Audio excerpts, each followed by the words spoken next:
Welcome to the Retire Right podcast with Larry Heller. You deserve complete financial advice. There's no acceptable alternative if you want a plan to live well and on your terms. Complete financial advice equals complete peace of mind. Now, let's get into this week's podcast episode. Hello and welcome to Retire Right with Larry Heller from Heller Wealth Management. Good morning, Larry. How are you today? I'm doing terrific, Eric. How are you? Oh, I'm doing fantastic. I hear, just through our discussion earlier, that you've got a lot of construction going on around your area right now. A lot of growth? No, they're just doing some construction where I live. So because I'm recording this from home, so hopefully we'll get this in before the construction comes back on. Give them extra coffee for their coffee break. That'll be good. There you go. All right. Well, today we're talking about having enough money to retire, right? I mean, that's a big question. That's really one of the major reasons that people come to us is, okay, they're thinking about retirement, and maybe now in this pandemic world that we're living in, they're thinking about it a little bit more, or maybe changing their quality of life, or they were kind of offered an early retirement, and they want to know, do I have enough money to retire? Or in traditional retirement, maybe they can work some, so it's not completely retired. We're getting a lot of clients like that kind of lucky enough that can maybe work a little bit. So we're really trying to determine, do you have enough money? And it's not so easy to really to determine that. And it's really interesting when we go through all the analysis, the clients' reactions of what they can and cannot do. Yeah, I think it's just a matter of time, right? I mean, nobody knows how long they're going to live, and that, I think, is what kind of scares people. Well, that's one of the factors. We'll get into all the factors. Okay. You know, some of the questions that I get from 50 and 60-year-olds that are nearing retirement are, okay, Larry, I just want to make sure I don't run out of money. Or how much can I spend each year so I don't run out of money? But I want to enjoy my life.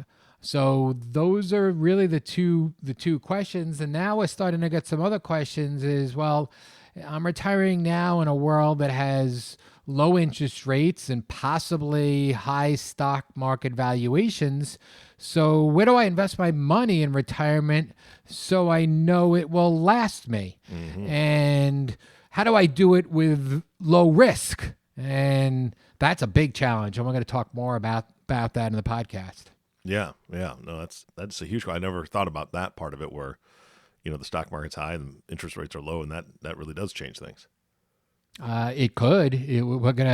We'll see what happens over the next 30 years compared to the last 30 years. Yeah. And each one of these topics we'll maybe do a separate podcast on, or I've done a separate podcast on, but it's really interesting. All right. So trying to figure out how much you're spending in retirement, that's got to be, I mean, you kind of know what your monthly bills are, but you don't know what the future holds as far as good things and bad things happening. Yeah, absolutely. So we kind of say retirement planning, it's not an exact science. There's so many different variables that need to be accounted for, and things will change during your life. So what are the variables that you need to account for? And the first one is what you just mentioned, is how much will I spend? So it's interesting when different types of personalities come in or talk to us, and when we ask them the question, we'll get, well, I don't really know. And they'll look at the other spouse, and the spouse says, well, I don't really know. And they don't even know how much they're spending.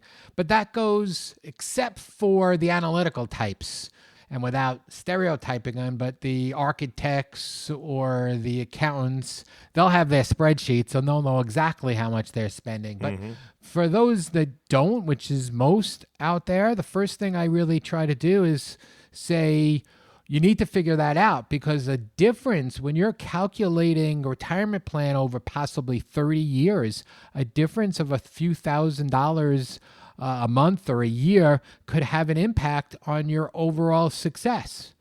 So yeah, I know it's a pain to figure out what the budget, and we do have a couple of tricks to really go back and figure out how much you're spending. But the more that you know how much you're going to spend, the more accurate the retirement plan is going to be. So that's really, really critical. And there's easy things such as your fixed expenses, you know, how much your mortgage is or your insurance payments are. But there are variable expenses in there. Entertainment, restaurants. We do still go to restaurants, do we, Eric? Yeah, kind of.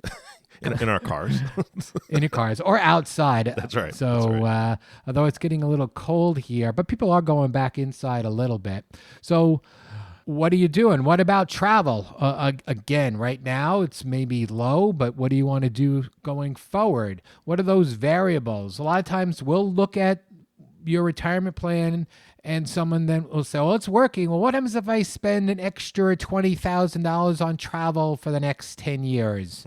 And the great thing about computers is we can plug that in, see that. Or what about a big ticket? A once in a lifetime trip or with all my family members, or I want to buy the antique car of my life, or I want to buy a second home. So all those things, the more that you can factor in, the better off you're going to be when we try to look at the numbers and see if you have enough money to retire. Yeah, there are those things that you just don't know, and maybe you haven't factored for, like, for instance, if your wife goes absolutely bananas when your grandchildren are born and you didn't expect that. And so, Larry, we just welcomed our third grandchild a few weeks ago, and my wife is, I think every grandchild's going to put me back 5 years retirement-wise. So. Yeah, well, but that's good. Those are good things to spend money on, Eric. True, Larry, but still, I didn't count on her losing her mind when it came to shopping for them.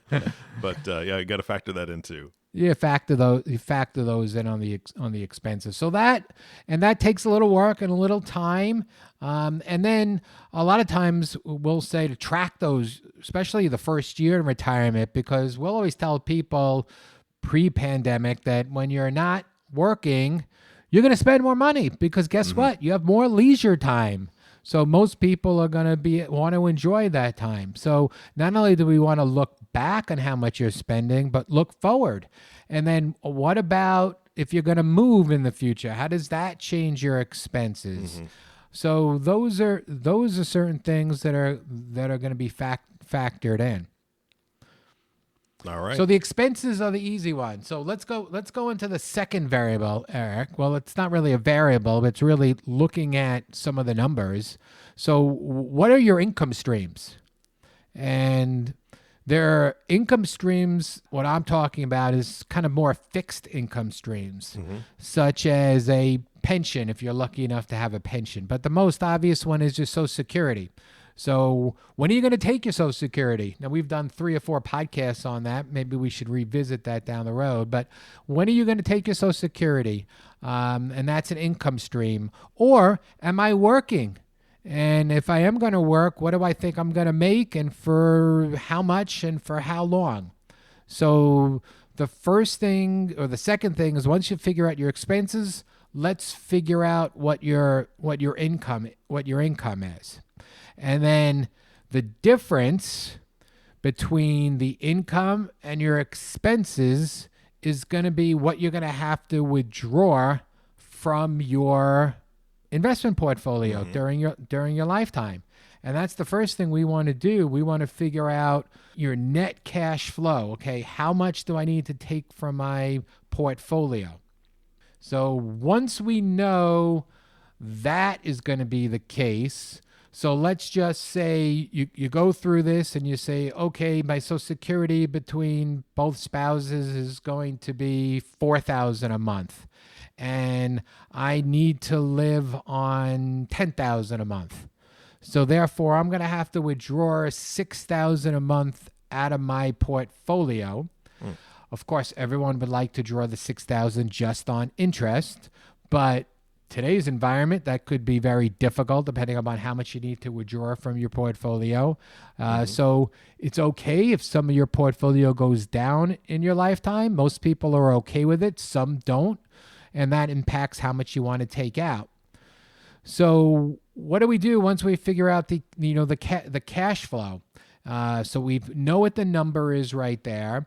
And then we look at how to create an investment portfolio to determine how much you're going to need to take out. Well, we've had, like I mentioned before, 30 years of falling interest rates.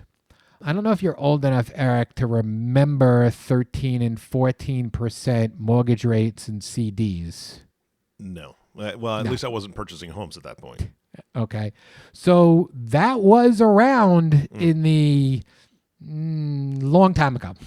So that was around, and you could imagine back then if you're thinking, oh my God, in 2020 interest rates are going to be less than 1% for a 30-year treasury. But you would say, that'll never happen. I'll never see that in my lifetime. So we do know that interest rates are low, and are they going to stay low? Or are they going to rise? And how do you factor that into this kind of mix for the retirement plan? Another factor, which is important, is inflation. Now, we're just a little bit below kind of normal inflation right now, and there's a couple different inflation factors to figure in. But your groceries are going up, and things rise with inflation. And do we see some of the monetary policies coming forward, a kick up in inflation in the future? Who knows? But you should factor in inflation. And then when we do a retirement plan, we actually separate your mortgage payment, which is not with inflation, to those items that are tied to inflation. So you want to factor in inflation over your lifetime, especially with healthcare costs. So that's another factor that we look at. What happens down the road? Do you allocate some of your investments for future healthcare costs? Do you have a long-term care insurance policy? Because that could be a major factor as well. And one of the things that also you mentioned earlier is how long are you going to live? This is still fascinating when I talk to different people. So most people think they're going to die earlier than they probably will.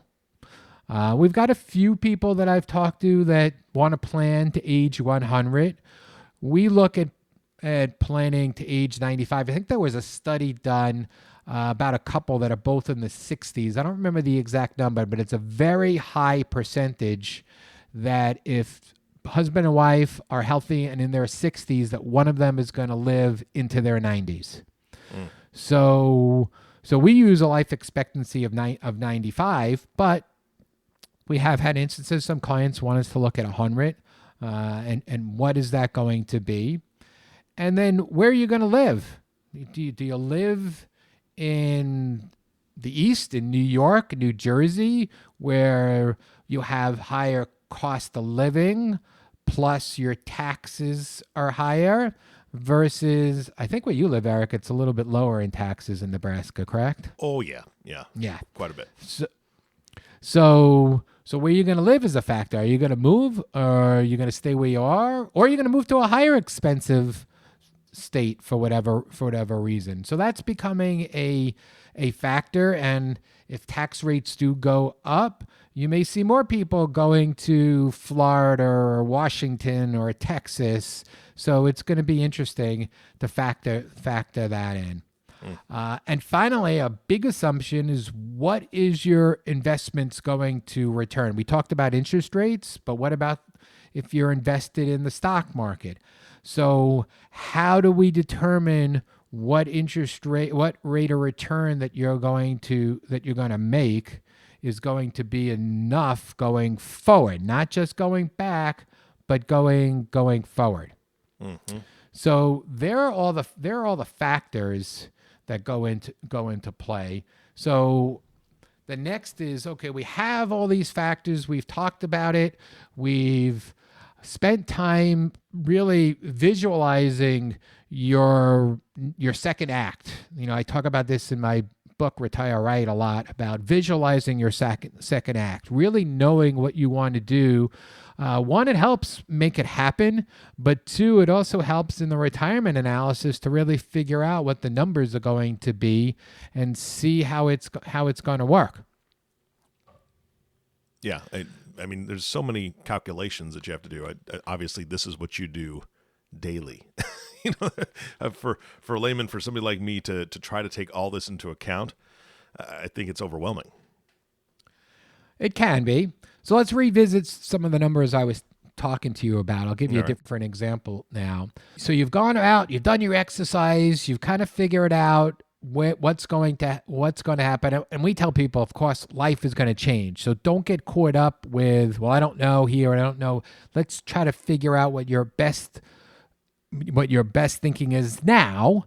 And if it changes, we'll look to change your retirement plan. So you've gone through your expenses. You've kind of figured that out. You did the best that you can. We've looked at your income streams. We determined when to take the Social Security, and we've come up with this pot of money. I think I mentioned before a $10,000 example, but here's an example that if you need $12,000 of expenses and your Social Security is $4,000, so you need a withdrawal of $8,000 a month. So if you have $3.2 million, if you've been a good saver and you saved a pot of money and you're withdrawing $8,000 a month, so $96,000 a year, that means your withdrawal rate is 3%. And that's going to factor in a little bit when I talk about the 4% role. So what we like to do is really determine what your withdrawal rate is, not what your interest rate is and what you're earning on your money, but what is the rate that you need to withdraw from your portfolio. So when you kind of know that rate and you factor in what you think you're going to be able to get from your investments, of course, like I said before, this is not an exact science, and you factor in your inflation, and you've determined this based upon your asset allocation, and we've done your life expectancy and your estimates for life expectancy, and we come up with a rate of return that maybe has been done over the last 30 years to see what it is. And based upon we sometimes in the beginning of retirement, let's just say a 60-40 allocation, 60% equities, 40% into bonds and cash, that the rate of return might have been 6 or 7%, depending upon what time, or sometimes even higher. We're now illustrating, normally we illustrate 5%, and now sometimes we're illustrating a rate of return of 4%. So we'll factor that into the equation. And we'll also factor in what happens if you retire right before there's a big drop. So we can run another kind of example is if you retired in 2007, your retirement plan could look a lot different than if you retired in 2009. Because there was obviously a big drop in the stock market on that. And let's just see what happens along those lines. So when we do all this analysis, we start to get an idea, okay, do I have enough money to retire? And the numbers will kind of show us, based upon these factors, that my portfolio will never run out of cash, or if it runs out of money at 85, that we need to kind of relook at some of your goals and your objectives. Maybe you need to work longer, maybe need to save some more, maybe you don't want to do that, and so you're willing to cut your expenses, and it becomes basically a back and forth between what you want to do and what you're comfortable with during your retirement. Thank God for software and being able to make these changes. Literally, we do it right on the fly, right when we're together, either now in a Zoom meeting or in a person meeting, right on the computer screen, what we're looking at that to see and to create the plan and to really get to the point where you're comfortable. Because I don't care how much money you have. once you turn that spigot off, Eric, once you no longer have money coming in, if you start seeing your portfolio going down, especially early in retirement, you start to get a little nervous. So you want to make sure that you have a plan, and you want to make sure that you stick to this plan in retirement. And I'll talk about a few things that we do to stick to that in a few minutes. But you just feel better if you have a plan, knowing how much you can take out. Surprisingly, more people that we talk about than we talk to think they can't retire and don't realize that they do have enough money. Really? Yeah. So people underestimate some of that, and that's what we've found in general. So I mentioned the 4% withdrawal rate. So there was someone called Bill Bengen who did a study back in the 90s for 30-year retirement periods based upon a 60-40 allocation to see if you would run out of money. So it doesn't mean that your portfolio won't go down. It's not talking about how much money you're going to earn, but he did a 60-40 allocation of stocks and bonds and looked at that and said, okay, if no matter when you retired, would you run out of money in 30 years? And he started this in 1927. So that included the Depression. And what do you think happened, Derek? I have no idea. I mean, those variables would throw me. I hope it came out good. Right? Right. Well, we're not even factoring the variables. We're just saying if you withdrew 4% of your portfolio and you lived on that, would you run out of money? So if you had $1 million and you were drawing $40,000 a year, would that $1 million last you the rest of your life, even if you retired in 1927? It doesn't sound plausible to me, but that's just me. Right.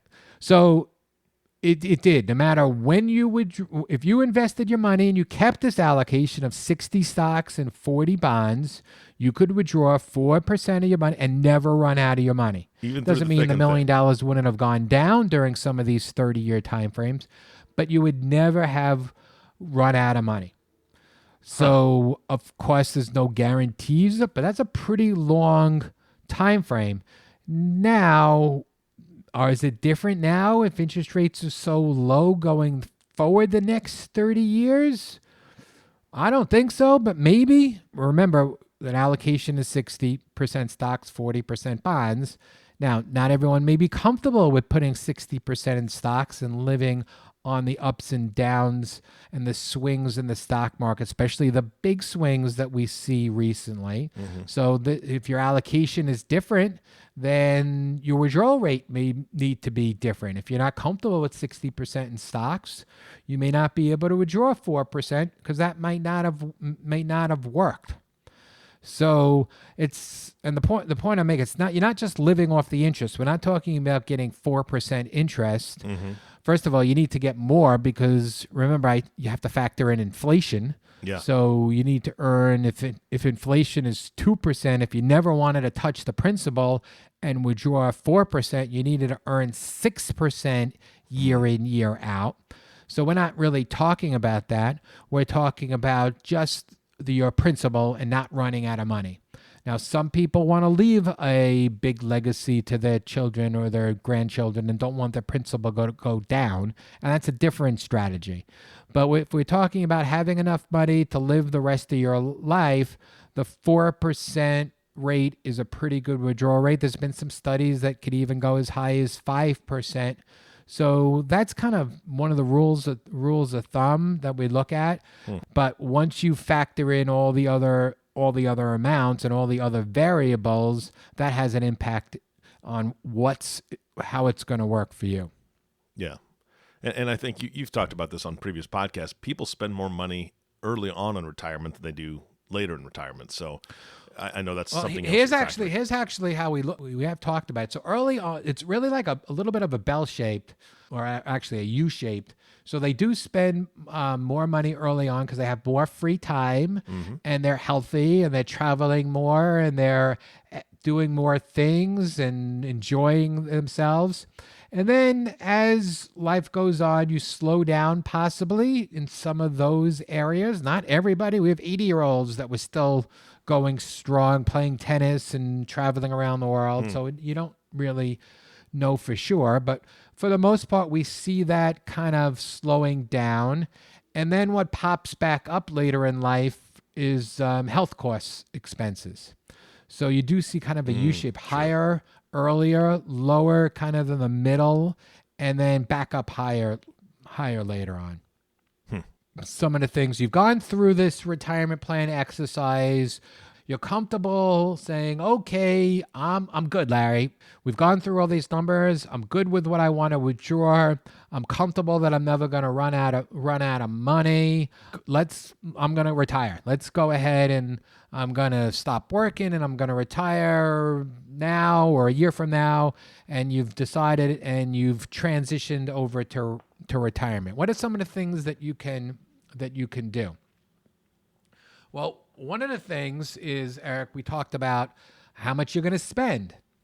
So how do you know how much you're going to spend without going through each one of your expenses and doing a budget constantly? Well, one of the little things, and some of this is psychological, Eric, but when you work and you're making a salary, what happens each month from that salary? There's taxes taken out, and what happens to that net amount that you earn? Where does it go? My checking account. It goes into your checking account. So you're receiving a check, and then you pay your bills from that checking account. If you have anything left over, you could move it into your savings account. But each month that money is the same amount of money is going to go into your checking account. So what we basically say is recreate your paycheck. So if you are taking $8,000 a month, transfer $8,000 a month from your investment portfolio into your checking account. So we do know that sometimes you have big item tickets that you won't have enough money for that month, especially if you wanted to plan a big trip and travel or paying for a grandchild that's just born. So for that month, you may need to move more over. So what happens at the end of 12 months?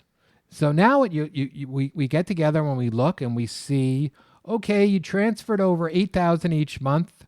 There is $96,000. We knew in the beginning of the year, you write down what your checking balance was. So let's say your checking balance was $15,000. And at the end of the year, we look and your checking balance is the same, $15,000. So you put in $8,000. So we know you spent all 12 of those $8,000. That's $96,000. And twice a year, you needed to put in another $10,000. So another $20,000. So we add up those two, which is 40 plus the 96, and lo and behold, we know how much money you spent. You spent $136,000 for the year. So it does two things for you. It kind of makes you feel better because you're not physically going in and taking money out of your investments each year. You're not each month, and you're not doing a different amount. And you kind of say, okay, this is working. Or at the end of the year, your checking account is too high. Now, we may not wait to the end of the year, but your checking balance is increasing. Therefore, we know you're spending less money. Or after a few months, you're constantly running out of money and you have to put more money in there. Now we know you're not spending, you're spending more than you think, and we make an adjustment. So if you make these adjustments, usually after 1 year, you kind of really know what you're spending. So that's Gotcha. One of the first things that we do the first year that you're in retirement. And then, of course, life does change. So we do know that things are going to change. You may say, oh, you know what? I wanted to stay in my house. And 3 years later, you're like, you know what? I'm tired of the snow removals. I want to move. I want to move somewhere where I don't have to take care of all this. And guess what? You're going to have to revise and look at your plan again. So that's one of the things that we're saying in order to be successful is you don't want to just create a plan one time. You want to look at this and at least each year and see if anything has changed. Anything changed in your expenses, in your life, in your health, in your vision, and really go through that. Another helpful tip to success. Yeah, I like the fact that you're building a foundation for them to stand on, and then with those things, those little life changes that come and go, it doesn't change the foundation of what you've built. It just, adds things or subtracts things. And so you're able to make those adjustments on the fly without it affecting the overall plan. I really like that. Absolutely. And what we find, the people that have done these plans and they're working, they're able to enjoy life and not worry about it. A lot of times they're like, Larry, I don't want to worry about this. That's what we're hired you for. So you just tell us, we'll give you all the numbers and all the things. You tell us how much we can spend, and we're going to keep to that. And we're not going to worry about that. And that is, for me, so rewarding when clients are able to put the trust in our firm and do that and are able to enjoy their lives. We basically say in our mission, that's what we want to do. We want to help clients and live their life with confidence, especially in their second act, their retirement act. Yeah. So one of the other things that we did, and we're not going to go into this, I think I have a few podcasts on this already, is our bucket strategy. So the bucket strategy is just a way of determining how much you should have in cash, how much you should have in fixed income, and how much you should have in stocks. So therefore, the stock market bucket is always 10-year bucket. So even though you're withdrawing money out of your portfolio right now, and you may see these big swings in the stock market, we always show clients, your short-term bucket of cash, your intermediate bucket of fixed income could really last you 10 years. So check out our bucket strategy podcast on how that works. So that's another tip, is creating a bucket strategy.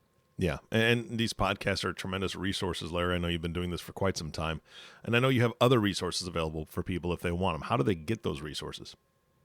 Yeah, so you can go to our website, hellowealthmanagement.com, and we have a free retirement checklist right there on the website that you can download. You can also, if you want to, you can buy my book, Retire Right. You can just go right into Amazon and type in Larry Heller Retire Right, and it'll pop up and go through a lot of the strategies that we talk about today. And of course, if you'd like to speak to me, you can go right on the website and schedule a 20-minute financial diagnostic call, or you can even give me a call at 631-293-2806. Larry, thank you so much for the time and the time that you invest in not only your clients, but the listening audience and those that are wanting to find out more, and giving those resources out. I appreciate that. You gave me a copy of the book. I love it, and I suggest anybody who wants to really know what's in that brain of yours to go on and get that book, and it'll really change the way you think about retirement. So again, Larry, thank you so much for your time today. Thanks, Eric. This is fun as usual. You bet.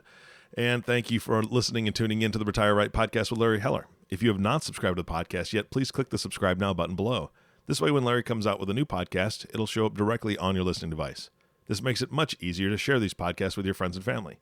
Again, thank you for listening today. For everyone at Heller Wealth Management, this is Eric Johnson reminding you to live your best day every day, and we'll see you next time.